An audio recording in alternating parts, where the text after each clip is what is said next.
yang ibadis salihin. Aku sudah menyiapkan untuk hamba-hambaku yang saleh, kata Allah. Ma ainun ra'at, sebuah tempat yang mata kita belum pernah memandangnya. Wala udhun sami'at, sebuah tempat yang telinga kita belum pernah mendengar kesyahduannya. Wala khatara ala qalbi bashar, dan sebuah tempat yang hati kita belum pernah membayangkan betapa indahnya tempat itu. Tempat itu bernama surga. Ya. Bapak Ibu sering buka Facebook, buka Instagram, 8, 7, 9 tempat yang kita takkan percaya sebelum melihatnya. Nomor 1 Swiss, nomor 2 Selandia Baru, nomor 3 Amerika, nomor 4 Australia, semuanya. Yakinlah Bapak Ibu, surga lebih indah, lebih afdal, lebih utama, lebih ahsan daripada tempat-tempat itu. Dan Allah Subhanahu wa taala, ya, malam hari ini kita mencoba tadabburi Quran surah Ali Imran ayat 133 dengan tadabbur yang simple, yang ringkas insyaallah. Karena kalau kita mau dalam, kita butuh waktu 2 jam minimal, ya. Tapi tak mungkin kan kita akan qiyam malam ini. Kita akan mencoba mentadabburi surah Ali Imran ayat 133. Apa kata Allah Taala? Wasari'u ila maghfiratin min rabbikum wa jannatin 'arduha as-samawati wal ardh u'iddat lil muttaqin. Tadi di awal dalam diskusi Allah nyatakan, aku sudah menyiapkan sebuah tempat, ya, tempat yang indah, yang luar biasa, surga namanya. Dalam ayat ini Allah Ta'ala menyampaikan kepada kita, bersegeralah, sari'u, jangan lambat-lambat, segera, cepat, bergegaslah. Kemana? Menuju ampunan Allah Ta'ala. Kenapa? Ada surga di balik ampunan Allah Ta'ala yang luasnya, permukaannya, bentuknya seperti langit dan bumi, begitu luas. Dan hanya Allah siapkan untuk orang-orang yang bertakwa. Dan takwa Bapak Ibu luas pengertiannya, luas maknanya. Takwa bukan hanya yang sholat, bukan hanya yang tilawah, bukan hanya yang dekat kepada Allah, luas. Di Al-Baqarah ayat 123 ada ciri-ciri orang yang bertakwa. Di Al-Baqarah 177 ada ciri-ciri orang yang bertakwa. Di Ali Imran ayat 133 juga ada ciri-ciri orang yang bertakwa. Malam ini kita coba mentadabburinya. Ada surga di balik ampunan Allah, dan Allah minta kita bergegas. Ya, bergegas. Coba Bapak Ibu, kita mau tes CPNS 1 tahun sebelum tes kita belajar, betul? Kita mau fit and proper test, naik jabatan, kita belajar setahun sebelumnya. Malam-malam kita maki-makian kita belajar, betul? Kita mau naik pangkat, belajar kita Bapak Ibu, belajar. Tapi untuk surga, kenapa kita nggak mau belajar? Kenapa kita nggak mau belajar menghafal lebih dalam, menghafal lebih banyak? Sekarang kita tes. Doa kita mau tidur apa sampai usia sekarang ini Bapak Ibu? Apa doa kita mau tidur? Bismika Allahumma ahya wa bismika amut. Tahun 2023 masih itu doa kita. Rugi kita Bapak Ibu, rugi. Apa doanya? Idza awa Rasulullah sallallahu alaihi wasallam idza awa ila firashihi, kalau Rasulullah akan menuju kasur beliau, maka beliau akan menghadapkan wajahnya, badannya ke sebelah kanan dan berdoa, Allahumma laka aslamtu nafsi ilaik wa wajjahtu wajhi ilaik wa fawwadtu amri ilaik wa alja'tu dhahri ilaik la malja'a wa la manja minka illa ilaik rabbatan wa rahmatan ilaik amantu bi kitabika alladhi anzalta wa bi nabiyyika alladhi arsalta. Itu doa mau tidur dari Rasulullah sallallahu alaihi wasallam. Mau enggak hafal? Nah, nanti WA aja pengurus, dia saya kirimin ke pengurus, di print, dihafal. Mau enggak hafal? Harus mau. Ya, harus mau. Untuk dunia kita rela setahun belajar. Untuk S2 kita rela 7 tahun belajar. S1 juga begitu, yang lama lulusnya 7 tahun. Untuk surga kok nggak mau kita ngorbanin waktu sedikit aja menghafal. Dan ketika salat, apa kata Rasulullah SAW? Posisi kita terdekat kepada Allah itu ketika sujud. Fa'aktsaru fihi du'a, kata Rasulullah. Perbanyak doa ketika sujud. Pandai-pandai kita. Baca zikir ketika sujud yang paling pendek, lalu berdoa. Minta apa Bapak Ibu? Minta pajero, minta di sujud itu. Pakai bahasa Arab ya. Allahumma rzuqni pajero, selesai. Minta apa Ibu? iPhone 14, minta di sholat, jangan minta ke suami. Minta di sholat, minta dulu sama Allah, pemilik iPhone, betul nggak? Allah yang punya semuanya kan? Allahumma rzuqni iPhone. iPhone berapa? 14, arba'ata asyar. Begitu. Tetapi apa yang Rasul ajarkan doa dalam sujud? Nah ini dia. Allahumma ighfir li dhanbi kullah, diqqahu wa jillah, awwaluhu wa akhirah, alaniyatuhu wa sirruh. Nah, itu doanya. Mau dihafal? Hafal. Dunia mau dihafal. Nomor togel ditungguin, judi online ditungguin. Untuk surga nggak mau, gimana ini? Wajar kita nggak bisa bersatu. Wajar kita diolok-olok. Wajar kita yang paling sering mudah diadu domba. Karena kita mikirin dunia. Semuanya pengen ke surga? Pengen. Mau masuk surga? Mau. Mau bertemu Allah? Mau. Rindu dengan Allah? Rindu. Mau sekarang ketemu Allah? Yakin mau? Enggak kan? Kenapa? Ulama juga sedang membahas. Ada dua penyebabnya kenapa kita belum siap ketemu Allah sekarang. Yang pertama, kita masih sibuk dengan dunia. Kredit mobil, kredit rumah, kredit tanah, kredit emas. Berapa jangkanya? 20 tahun. Umur belum tentu sampai tahun depan, belum tentu bisa mengakhiri Ramadan. Maka Bapak Ibu sholihin sholihah hafizakumullah, tanda kita syukur kepada Allah malam ini adalah kita harus bisa memastikan kita akan mengakhiri Ramadan ini dengan sempurna. Dengan sempurna tanpa error sedikit pun. Maka masih ada waktu. Ya, malam ini malam ke-26, besok malam ke-27. Maka tolong iktikaf itu luruskan niatnya, bukan karena ikut-ikutan, bukan karena ingin menikmati masjid yang subhanallah ini, bukan. Iktikafnya memang karena Allah. Yang ikut dari awal, dari tarawih, dari Isya ikutnya, jangan datangnya jam 12 malam. Dari Isya ikutnya itu langsung berniat iktikaf, langsung berniat ikuti imam. Imam baca surat apa di rakaat pertama Bapak Ibu? Imam baca surat apa rakaat pertama tadi? Alhamdulillah ada yang ingat surah At-Tin. Rakaat kedua baca apa Imam? Alhamdulillah ada yang ingat. Yang lain kemana pikirannya? Emang benar-benar lupa atau malu menjawab? Ulama juga sudah membahas.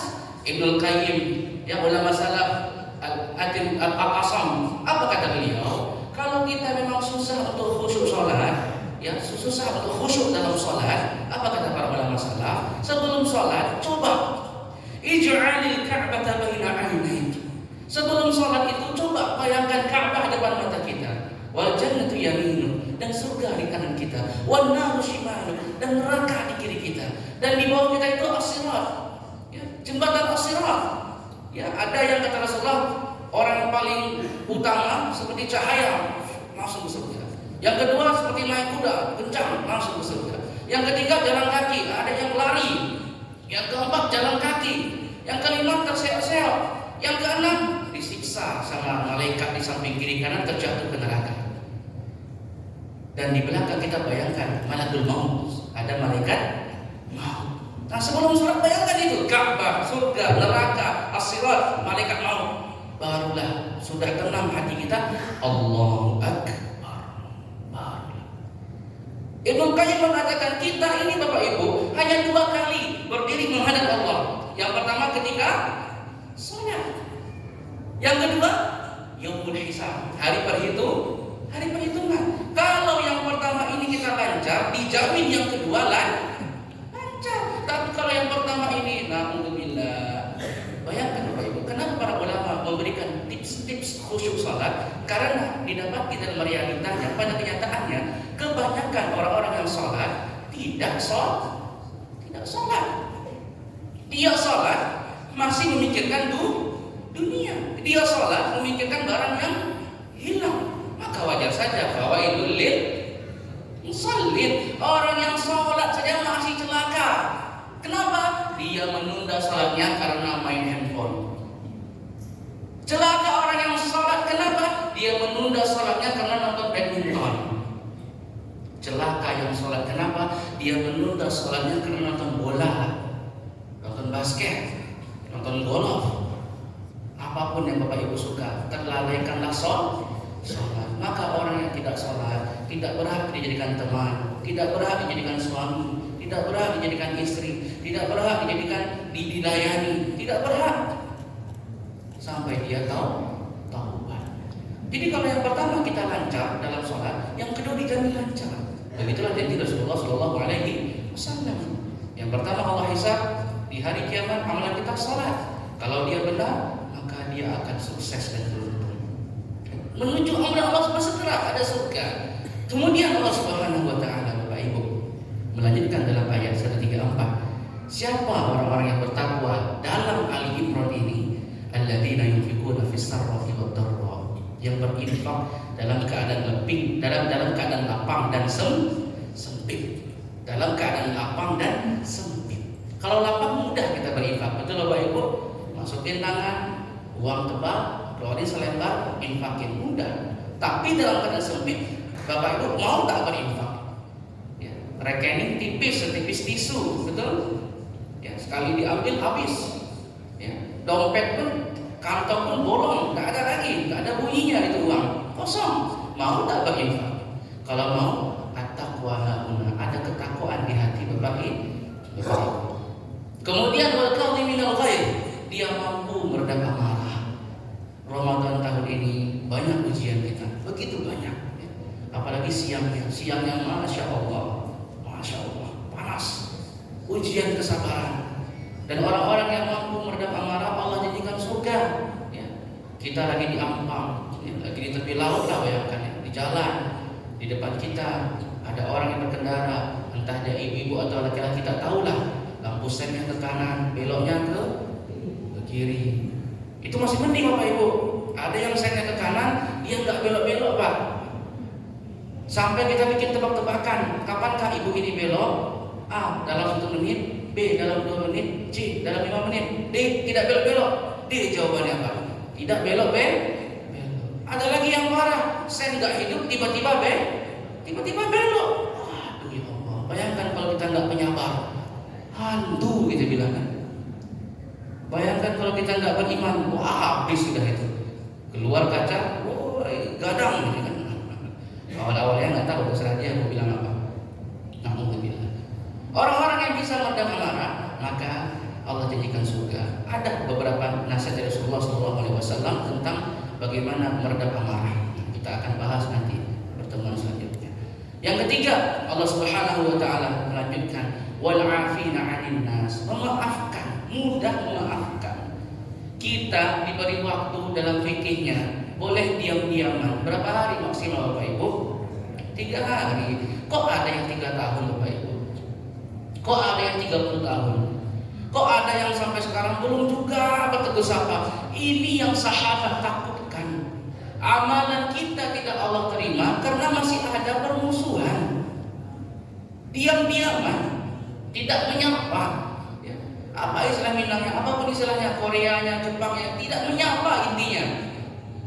Ini yang sahabat takutkan. Amalan di Ramadan tidak Allah terima. Makanya kita berdoa, Allahumma taqabbal minna shiyamana, taqabbal minna salatana. Ya Allah, terimalah salat kami, terimalah puasa kami. Tapi kalau kita juga masih bermusuhan, al-adawah wal baghdha, bermusuhan, bermarah-marahan, Allah tidak terima amalan kita. Makanya segera kita halalkan kesalahan-kesalahan tersebut. Tapi jujur, jangan minta maaf saja, sampaikan apa kesalahan kita.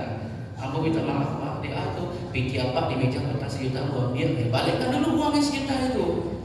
1 juta banyak loh, nggak mungkin diikhlaskan, balikkan dulu. Apalagi yang hutangnya puluhan juta, ya, udah 4 tahun nggak dibayar. Yang berhutang udah pergi umroh, yang memberi hutang belum pernah pergi umroh, bayangkan. Ini kan kesalahan fatal. Matlul ghani zulmun. Dia udah punya uang untuk bayar hutang tapi dia tak mau bayar, zalim. Orang zalim di akhirat bangkrut sebangkrut-bangkrutnya. Waspada dan waspada. Wal 'afina 'anil nas. Mudah memaafkan kesalahan orang lain. Nah, ini kita harus miliki Bapak Ibu ya. Agar kita bersatu Islam ini. Ya. Kalau hati ini masih penuh dengan kebencian, masalah pribadi apalagi, dibawa-bawa ke organisasi, dibawa-bawa ke masjid, dibawa-bawa ke kantor, nggak akan selesai permasalahan kita. Kapan kita bersatu? Kapan kita kuat? Ya. Kalau i'tikaf, apa kata Imam? Istaqimu wa'tadilu, luruskan saf dan rapat. Maka ketika ada kajian i'tikaf, luruskan saf dan rapatkan. Jangan 5 mojok di sana, 10 mojok di sana, yang sana main HP, sana main Mobile Legend, di sana push rank, di sana judi online. Gimana? Dia lagi i'tikaf, Pak. Dia lagi i'tikaf, Bu, tapi judi online. Gimana? Wala talbisul haqqa bil batil. Jangan kita di masjid ngomongin agama, keluar pintu nggak ada lagi agama. Jangan begitu. Agama kita pakai di mana pun kita berada. Ya. Kalau i'tikaf, ketika kajian merapat dengan narasumber, ambil ilmunya. Itu raudhatun min riyadil jannah. Ya. Itu taman di antara taman-taman surga. Kajian para ustaz itu taman di antara taman-taman surga. Jadi kalau kita benar-benar ingin i'tikaf, ikuti seluruh rangkaiannya. Ikuti muhasabahnya, ikuti seluruhnya rangkaian ketakwaannya, agar nanti di ujung Ramadan, walaupun berbeda lebaran kita nggak terpengaruh, Pak. Ada kemungkinan berbeda nanti lebaran Pak, atau Syawal, ada kemungkinan perbedaan. Ada yang 21 April, ada yang 22 April. Maka jangan sampai kita terprovokasi. Kami yang benar, ente salah. Enggak. Kita udah capek-capek beramal, capek-capek beriman, capek-capek berilmu, iman, ilmu dan amal. Ujung Ramadan ternodai dengan perdebatan, debat kusir yang tidak ada artinya. Wal afina 'anil nas. Ayo kita mudah memaafkan orang lain. Ya. I'tikaf kita sarana menambah saudara. Dari mana antum? Dari Batu Sangkar, sama kampung kita. Saya Pasilawe, antum dari mana? Dari sana. Oh, saya nggak tahu. Ya. Kita jadi tahu jadinya. Sarana menambah saudara. Innamal mu'minuna ikhwah. Mu'min itu bersaudara, ya itu. Ketemu kita i'tikaf, nanti di surga ketemu lagi. Alhamdulillah. Kalau nggak ketemu, panggil dia. Ya Allah, dia teman saya i'tikaf di Al-Hakim. Kok dia di neraka? Naikkan ke surga. Naik ke surga kalau kita minta. Wallahu yuhibbul muhsinin. Dan Allah cinta kepada orang-orang yang berbuat baik. Bapak Ibu, ini tanda kita malam hari ini.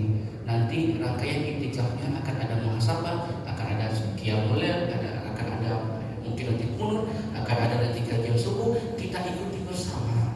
Kalau kita memang betul-betul i'tikaf lillahi ta'ala. Bapak Ibu sekalian saya hafizakumullah, Ramadan akan datang terus setiap tahun. Pasti, itu pasti datang setiap tahun. Yang tidak pasti adalah kita. Kita tak pasti bisa mengakhiri Ramadan, dan kita tak pasti juga bisa bertemu dengan Ramadan, dan kita juga belum pasti amalan ini Allah terima. Tapi ikhtiar kita, usaha kita agar Allah terima, kita bersungguh-sungguh mengamalkan apa itu takwa dan menjaganya dan istiqomah. Apa tanda istiqomah? Ingat Bapak Ibu, tanda istiqomah adalah diuji tidak bertambah ibadah kita, tidak diuji kita tidak malas beribadah. Itu tanda istiqomah. Dipuji tidak bertambah ibadah kita. Kita seperti biasa saja kita beribadah. Tidak dipuji kita tidak malas pula, biasa saja. Itu tanda istiqomah. Kita beribadah memang untuk Allah, bukan untuk dilihat manusia. Mohon maaf bila ada kata yang salah tidak bertempatnya. Semoga kita semua menjadi hamba-hamba Allah yang bertakwa, menjadi hamba-hamba Allah yang penyabar, mudah memaafkan, mudah meredam amarah, tidak mudah emosi, dan kita bisa berinfak dalam keadaan lapang ataupun sempit. Allahumma ja'alna minal muttaqin wa wafiqna fi qiyami lailatul qadri bi rahmatika ya arhamar rahimin. Wabillahi taufiq wal hidayah. Wassalamualaikum warahmatullahi wabarakatuh.